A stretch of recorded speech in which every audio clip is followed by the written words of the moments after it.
en el siglo XVIII con la clase pasada.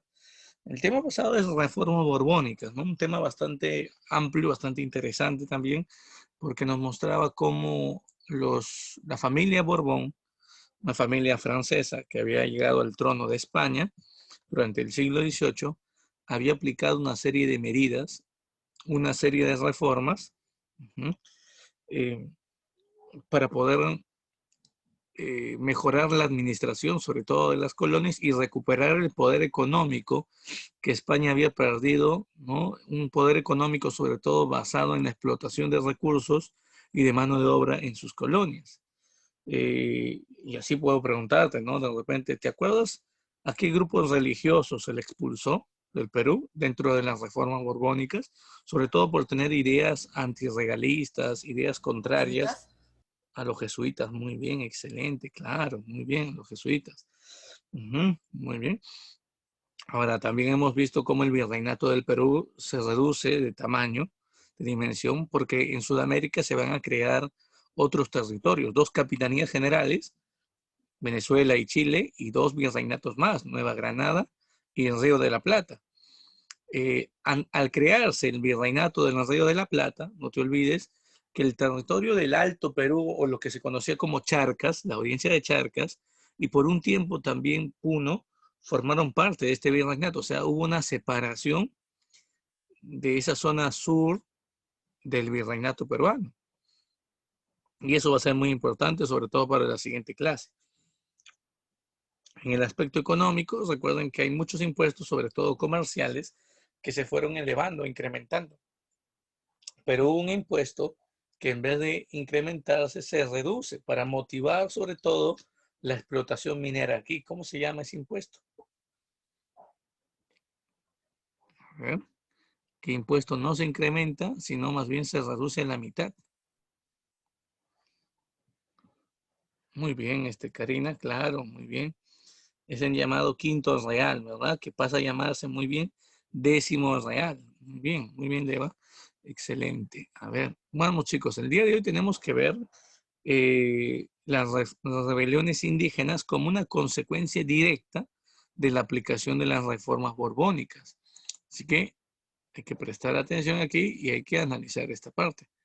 Veamos, miren, aquí tenemos el tema, ¿no? Las rebeliones indígenas del siglo XVIII. ¿Mm? Y podemos entender, chicos, que las rebeliones indígenas fueron movimientos sociales, ¿sí?, sobre todo liderados o dirigidos en la mayoría de los casos por caciques. En la mayoría de los casos por caciques.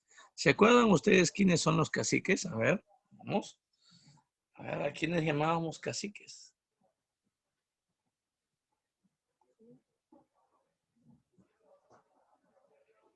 Nada, muchachos. Ni idea.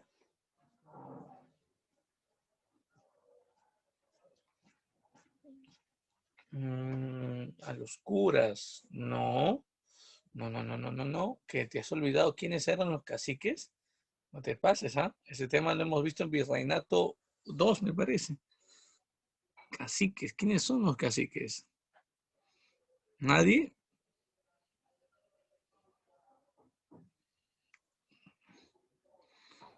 Era la máxima autoridad del aborigen. Ya. Esa respuesta la has obtenido de dónde? ¿Cómo se llama esa página? No, sí, pero has intentado al menos, ¿no? Claro, está bien. Eh, a ver, eran los líderes regionales. Ya, claro, está bien. ¿Qué significa aborigen en la respuesta que ha dado su compañera? ¿Qué son los aborígenes? El aborigen se entiende, chicos, como los habitantes nativos de un lugar. En este caso, en América del Sur, los habitantes nativos son indígenas. O sea que los líderes o dirigentes de estas comunidades indígenas se les va a dar el nombre de caciques. Recuerden que a este grupo en la época inca se les llamaba curacas. No sé si te acuerdas. Eran los jefes de los ayllus. Cuando llegan los españoles, establecen el sistema virreinato y va a aparecer justamente este cargo, cacique. que va a ser entregado a los curacas incas que existieron en la última etapa del imperio incaico. Entonces, el término cacique hace alusión a los nobles indígenas, ¿sí? Que tienen ciertas facultades políticas dentro de la población indígena. Ahora, hay varios caciques, no te vayas a olvidar, en este periodo que van a tomar el mando de estas rebeliones y van a dirigir, ¿no?, estas protestas masivas en contra, sobre todo, de la explotación que cometían las autoridades españolas con la población indígena. Y cuando yo te hablo de explotación de las autoridades españolas, tenemos que recordar que una forma de explotación fue la mita. ¿Y te acuerdas qué virrey es el que estableció la mita? A ver, recordemos, clases, muy bien, Munive, Toledo, claro, muy bien, Leva, Toledo, claro, el virrey Toledo es quien estableció la mita, ¿no? Muy bien, la mita minera sobre todo, recuerden, pero después aparecieron otro tipo de mitas. Entonces, como por ejemplo la mita obrajera, la mita textil, ¿no? En los obrajes. También otra forma, otra manifestación de esta explotación hacia los indígenas, sí, Leva, dime, ¿levantaste la mano? No, profe, de lo que estaba hablando la tutora se quedó. Ah, ya, ok, entiendo. También tenemos el caso del tributo indígena. Tributo indígena, sí. Recuerden que el tributo indígena era pagado por todos los indígenas que vivían en una reducción y que tenían entre 25 y 50 años de edad, varones nada más. Ese es el tributo indígena. Y también los llamados repartos mercantiles. A ver, ¿qué cosa eran los repartos mercantiles, chicos?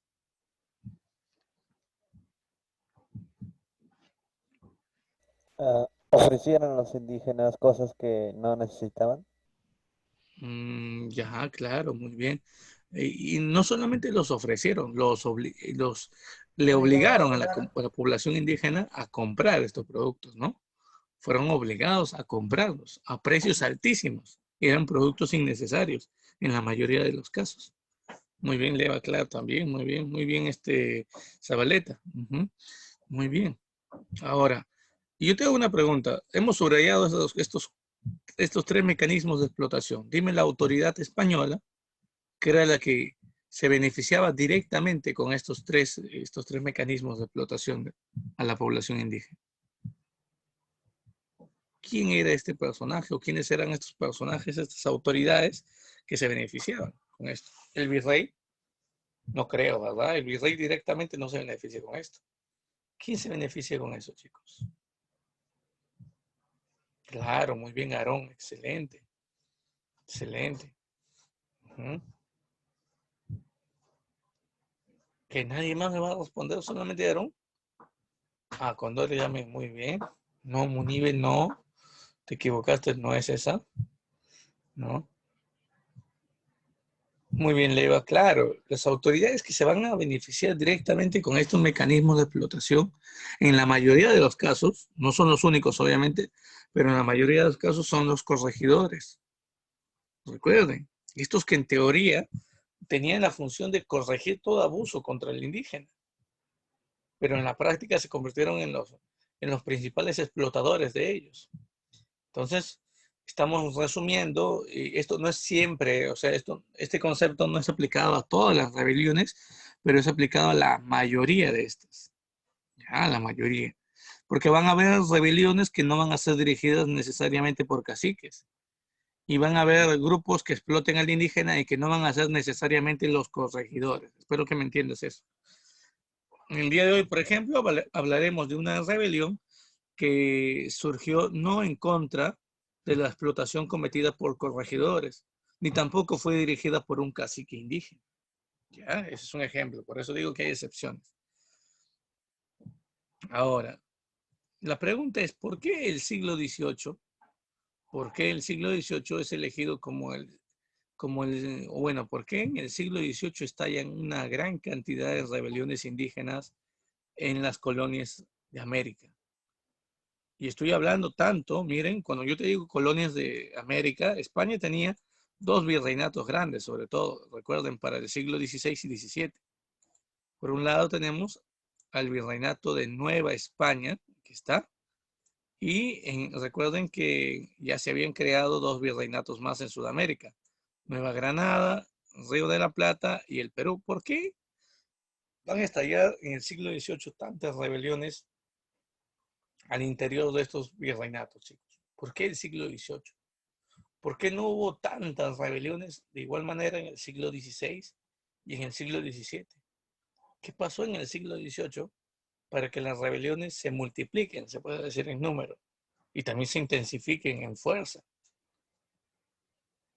A ver, alguien que me dé una opinión de eso. ¿Por qué crees tú que el siglo XVIII es un siglo no de bastante tensión? ¿Por qué hay tantas rebeliones en el siglo XVIII? Y no ocurrieron esa misma cantidad de rebeliones en siglos pasados. ¿Por qué?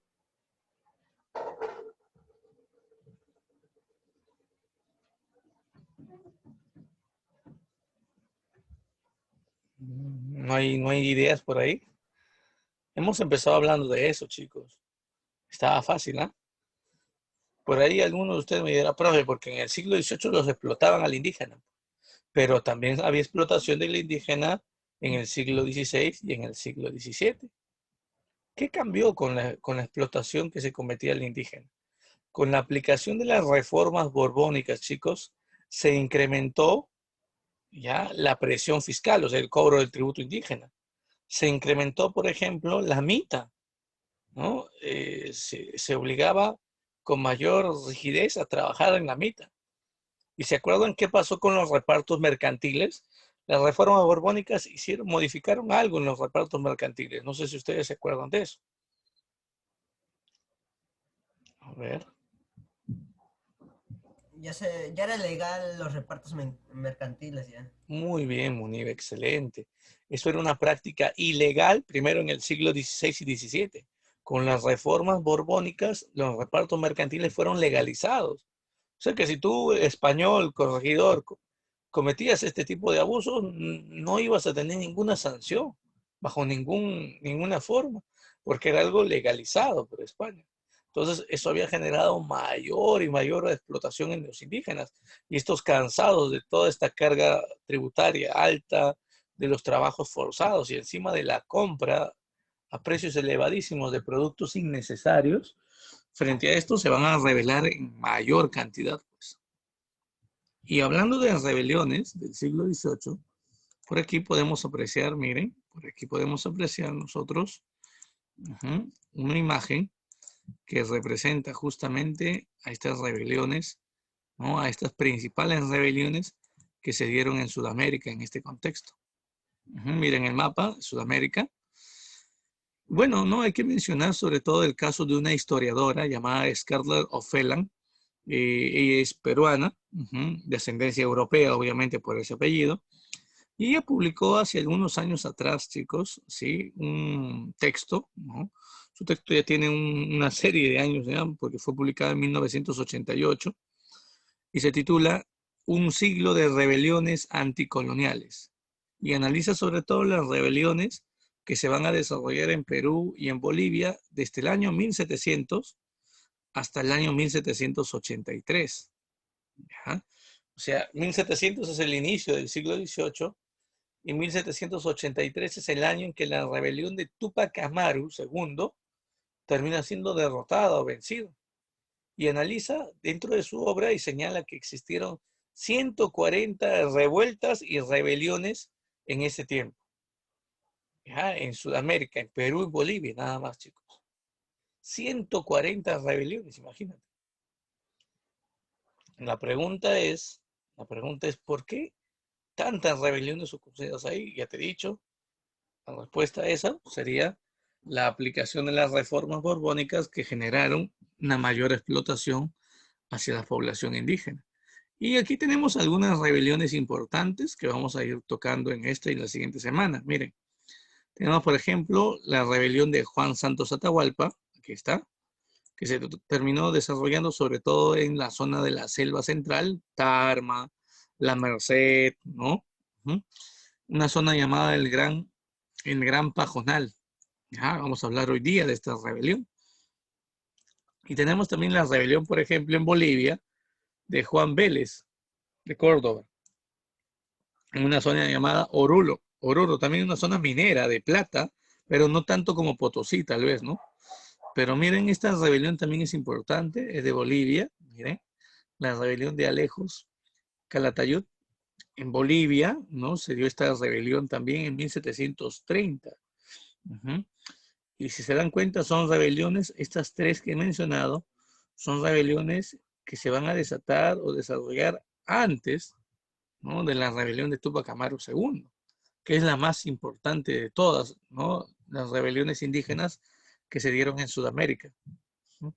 Por eso es que cuando en Bolivia, también en la historia boliviana, chicos, se estudia la rebelión de Tupac Amaru II, porque es la rebelión más importante a nivel de Sudamérica en ese contexto. Y aquí hay otro, ¿no? También la rebelión de Farfán de los Godos, en Cusco, algunos años antes de la rebelión de Tupac Amaru II.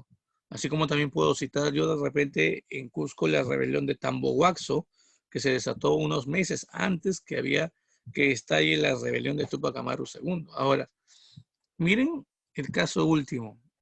Dice rebelión de Diego Cristóbal Tupac Amaru. Él es el sobrino de José Gabriel Condorcanqui de Tupac Amaru II. Y tras la captura y ejecución de Tupac Amaru en el año 81,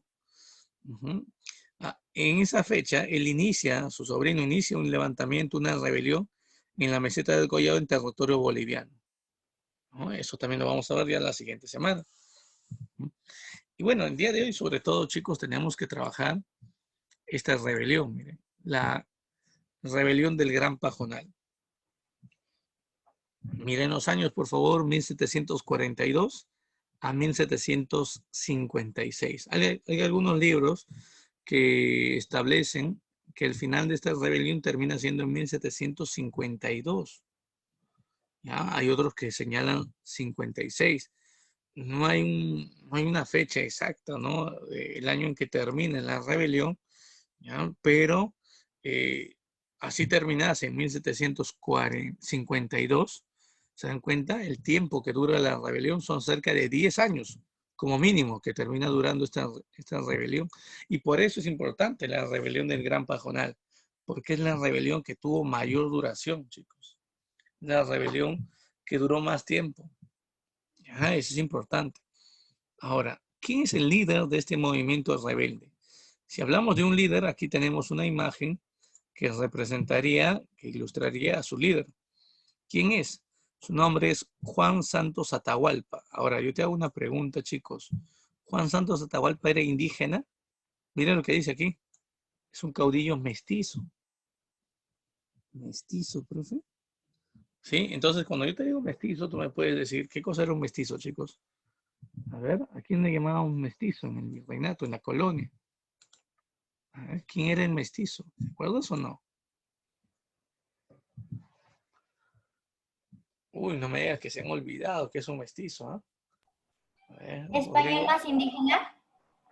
Muy bien, Morán, excelente. Ajá, muy bien, Ramírez, muy bien, Karina.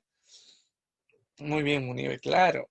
El mestizo es justamente un hijo, el hijo de español y de indígena, ¿no? Ese viene a ser un mestizo. Y él era un mestizo que había nacido en Cusco y que había sido educado, sus primeros años de vida, pasó siendo educado por la orden religiosa de los jesuitas. Esta orden que en el siglo XVIII también fue expulsada de América. Ellos fueron sus maestros, sus mentores. E incluso él tuvo la oportunidad de conocer varios idiomas. Hablaba, por ejemplo, el español, ¿no? O el castellano, ¿no? Como se conocía en su tiempo, a una variante de lo que hoy llamaríamos el español, pero también en latín aprendió idiomas nativos de la selva, hablaba el quechua, y uno de sus maestros jesuitas, según una conversación que tuvo Juan Santos Atahualpa con un sacerdote español, el sacerdote va a contar de que Juan Santos Atahualpa le aseguró que su maestro, un jesuita, lo terminó llevando de viaje a Europa. Conoció la realidad de varios países, ¿no? Como España, Portugal, Francia, también llegó a visitar por un breve tiempo Inglaterra y luego visitó las zonas de África, un territorio llamado Angola. Y cuando regresa al Cusco, ¿m? Eh, se da cuenta y analiza de que los españoles deberían vivir permanentemente, ¿ya? Deberían vivir permanentemente eh, en Europa y no deberían haber españoles aquí en América. Tampoco deberían haber esclavos negros aquí, porque los esclavos negros son propios de África. Entonces señalaba esa idea, ¿no? Pero cuando llega a la selva, chicos, del Cusco, y luego se interna sobre todo en la selva central de Junín, de Pasco, él se va a dar cuenta, siendo contratado justamente por una orden, la orden de los franciscanos, él va a convertirse en asistente de los franciscanos en este proceso de las misiones. ¿Te acuerdas de las misiones religiosas? Que era un proceso de evangelización en la zona amazónica. Y él va a apoyar a los franciscanos en ese proceso de misiones. Y cuando él llega a la selva, se va a dar cuenta que los franciscanos explotaban a un pueblo, los llamados Asháninkas. Y él, al darse cuenta de este tipo de explotación que se cometía, va a decidir tomar el mando de la población nativa, no solamente de la tribu de los Asháninkas, sino también de otras tribus, y va a tratar de dirigir esta rebelión. Entonces, él es Juan Santos Atahualpa, no te olvides. ¿Ya? Juan Santos Atahualpa. Ahora, si por ahí te pueden preguntar dónde se dio su rebelión, aquí está. Hay un mapa que nos ilustra, ¿no? Huánuco, Pasco, Junín. También la expansión de la rebelión llegó hacia la zona norte de Ayacucho. Ahora, si tenemos, por ejemplo, de repente algo de duda, esta rebelión se terminó desatando, chicos, a orillas del río Perené, en un territorio llamado el Gran Pajonal, cerca de un cerro llamado La Sal, un lugar donde los indígenas nativos de la selva serían explotados extrayendo este recurso. Y si quieres ubicarte de repente en territorio peruano mucho más amplio, esto está cerca de la ciudad de La Merced y cerca de la región de Chanchamayo. Y tenemos un mapa también que acompaña esto. Bueno, cuando volvamos, ¿no? Del pequeño receso que tenemos, vamos a continuar con esta rebelión, ¿sí? Vayan alistando, por favor, el libro, chicos, ¿sí?